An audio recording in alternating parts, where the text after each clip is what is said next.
Doctor Sharmila Pendyala, senior consultant paediatrician, Apollo hospitals, Jubilee Hills. Covid virus తర్వాత మళ్ళీ అంత నాయిస్ చేస్తోంది ఇబోలా వైరస్. యెస్, కోవిడ్ లాగానే ఇది పాండమిక్ అవ్వగలదా అని చెప్పి భయపడుతున్న వాళ్ళకి ఒక శుభవార్త. యూజువల్గా ఇది పాండమిక్ అయ్యే అవకాశం చాలా చాలా తక్కువ, ఆల్మోస్ట్ నిల్.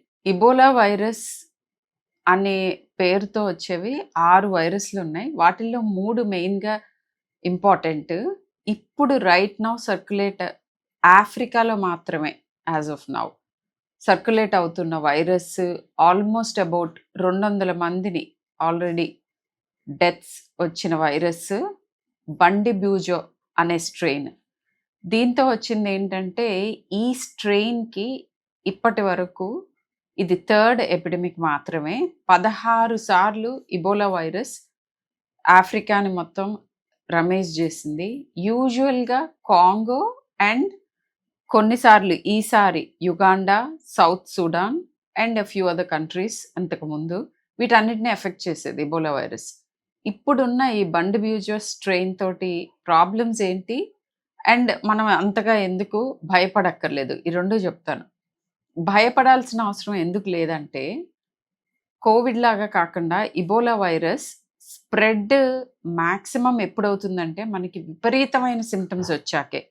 విపరీతమైన సిమ్టమ్స్ వచ్చిన తర్వాత యూజువల్గా పేషెంట్స్ ఏంటంటే హాస్పిటలైజ్ అవుతారు, లేదా కంప్లీట్గా ఇంట్లోనే రెస్ట్రిక్టెడ్గా ఉండాల్సిన పరిస్థితుల్లోకి వెళ్ళిపోతారు.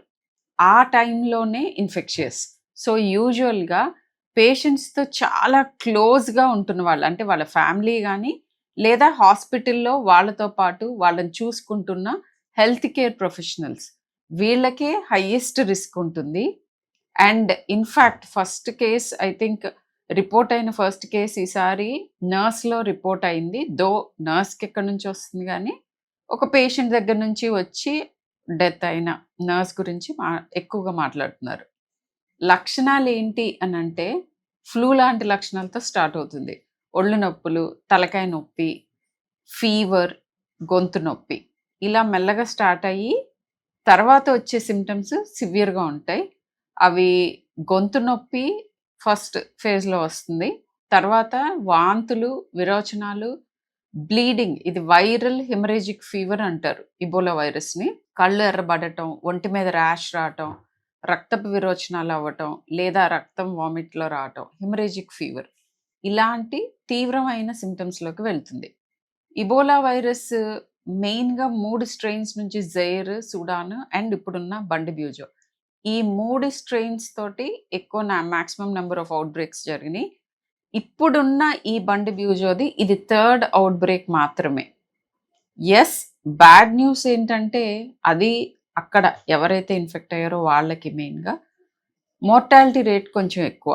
అంటే ఇన్ఫెక్ట్ అయిన వాళ్ళల్లో అట్లీస్ట్ 50% మందికి డెత్ రిస్క్ ఉంటుంది. ఇబోలా వైరస్కి వ్యాక్సిన్ కనుక్కోలేదా అంటే కనుక్కున్నారు, వ్యాక్సిన్ కనుక్కున్నారు, ఇన్ఫ్యాక్ట్ మందు కూడా ఉంది. అయితే ఈ బండి బ్యూజోకి ఆ ముందు జైర్ వైరస్ కోసం కనుక్కున్న వ్యాక్సిన్, మెడిసిన్ పని చేస్తాయా చెయ్యవా అనేది స్టిల్ ఇంకా ప్రశ్నే. అయితే నేను చెప్పినట్టుగా silver lining in the cloud ఏంటంటే ఈ వైరస్ కోవిడ్ లాగా శ్వాసకోశాల్లో నుంచి ఇమ్మీడియట్గా ఇట్లా ఎయిర్లో స్ప్రెడ్ అయ్యే వైరస్ కాదు.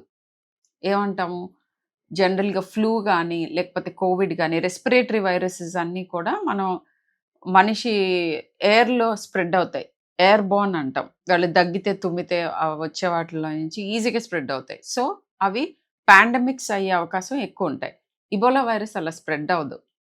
మన బాడీ ఫ్లూయిడ్స్ అంటే బ్లడ్, యూరిన్, మలం, మూత్రం, బ్లడ్, సలైవా అండ్ కక్కితే ఆ కక్కిన వామిట్, మోషన్, వీటి ద్వారా వీటిని హ్యాండిల్ చేసే వాళ్ళకి, పేషెంట్ బాడీ ఫ్లూయిడ్స్తో కాంటాక్ట్ వచ్చే వాళ్ళకి, బ్లడ్ అవ్వచ్చు వేరే అవ్వచ్చు, వీళ్ళకి మాత్రమే స్ప్రెడ్ అయ్యే అవకాశం ఉంటుంది. లేకపోతే హ్యూమన్ టు హ్యూమన్ ట్రాన్స్మిషన్, ఎక్కడో దూరంగా కూర్చున్న ఆయన ఇబోలా వైరస్ మననే అటాక్ చేసే సమస్యే లేదు.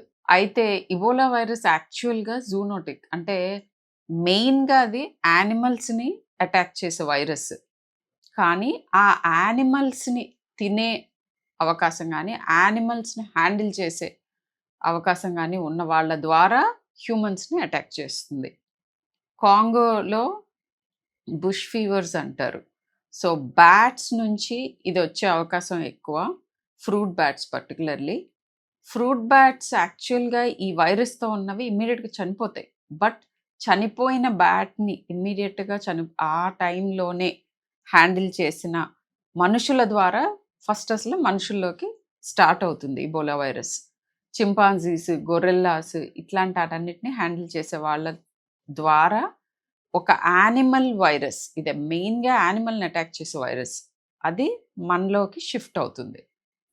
అండ్ నేను చెప్పినట్టుగా మందులు, వ్యాక్సిన్స్ ఉన్నాయి. బట్ ఈసారి వచ్చిన ఈ స్ట్రెయిన్‌కి అవి పనిచేస్తాయా లేవా అనేది ఇంకా చెక్ చేస్తున్నారు. ఇప్పటివరకు 200 మంది మరణించారు. అండ్ మనం తెలుసుకోవాల్సిందేంటి? ఇక్కడ కూర్చుని ఇండియాలో పర్టిక్యులర్‌లీ తెలంగాణ, ఏపీలో మనం తెలుసుకోవాల్సిందేంటి అనంటే, ఆ పర్టిక్యులర్ కంట్రీస్‌కి కాంగో గానీ, African countries, south Sudan and Uganda ఈ 3 ప్రదేశాల నుంచి రిపోర్ట్స్ వచ్చాయి. ఈ ప్రదేశాలకి ట్రావెల్ చేయకపోవటం అండ్ అక్కడ ట్రావెల్ వచ్చిన వాళ్ళతోటి కాంటాక్ట్‌లోకి వెళ్ళకుండా ఉండటం. ఈ ఒక్క చిన్న జాగ్రత్త తీసుకుంటే సరిపోతుంది. అండ్ వ్యాధి లక్షణాలు ఏవున్నా కూడా సపోర్టివ్ ట్రీట్మెంట్‌తో చాలా ఫలితాలుంటాయి. సో, మీకు ఎలాంటి సింప్టమ్స్ ఉన్నా గానీ నేను చెప్పిన వాటిల్లో ఒకసారి డాక్టర్‌ని సంప్రదించండి. It's as simple. భయపడాల్సిన అవసరం అసలేమీ లేదు. ఇది కోవిడ్ లాగా పాండమిక్ అయ్యే అవకాశం ఆల్మోస్ట్ లేదు. లేదు ఇన్‌ఫాక్ట్. అండ్ ఆందోళన చెందాల్సింది ఏమాత్రం లేదు. జస్ట్ తెలుసుకొని జాగ్రత్తగా ఉండటం మాత్రమే మీరు చేయాల్సిన పని. పీడియాట్రిషియన్‌గా పిల్లలు ఇబోలా వైరస్ గురించి మాట్లాడాలి అంటే, పిల్లలకి వచ్చేది డెఫినిట్‌గా వాళ్ళ పేరెంట్స్ దగ్గర నుంచి, లేదా ఏ రకంగా అయినా ఇన్ఫెక్టెడ్ యానిమల్‌తో కాంటాక్ట్‌కొస్తే చింపాంజీ, తర్వాత గొరిల్లాస్, బ్యాట్స్ ఇట్లాంటి వాటిల్లో. అండ్ కిడ్స్‌లో డెఫినిట్‌గా మార్టాలిటీ రేట్ అంటే డెత్ రేట్ ఎక్కువుంటుంది. అండ్ కిడ్స్‌లో ఇంకొక రకంగా కూడా రావచ్చు. ఎలా అంటే అప్పుడే డెలివరీ అయిన మదర్స్‌కి ఇబోలా వైరస్ ఉంటే న్యూబార్న్ బేబీస్‌కి బ్రెస్ట్ మిల్క్ ద్వారా గానీ, లేదా ఈ మదర్ బ్లడ్ ప్రొడక్ట్స్ నేను చెప్పిన బాడీ ఫ్లూయిడ్స్ అన్నిటి కాంటాక్ట్‌లోకొచ్చే బేబీస్‌కి రావచ్చు. Or any parent body fluids వాళ్ళకొచ్చి ఇబోలా యూజువల్‌గా అలా కూడా వచ్చే అవకాశం ఉంటుంది. అయితే ఇబోలా వైరస్‌లో నేను చెప్పినట్టుగా వాంతులు, ర్యాషెస్, ఒళ్ళు నొప్పులు, sore throat and haemorrhagic fever అంటే రక్తం వాంతులు గానీ, రక్తం డయేరియాలో మోషన్‌లో రక్తం రావటం గానీ, ర్యాషెస్ హిమరేజిక్ ఉండటం గానీ, ఇవన్నీ కాకుండా కొద్దిగా లెస్ ఫ్రీక్వెంటే కానీ కాఫ్ కూడా వన్ ఆఫ్ ద సింప్టమ్ అవ్వచ్చు.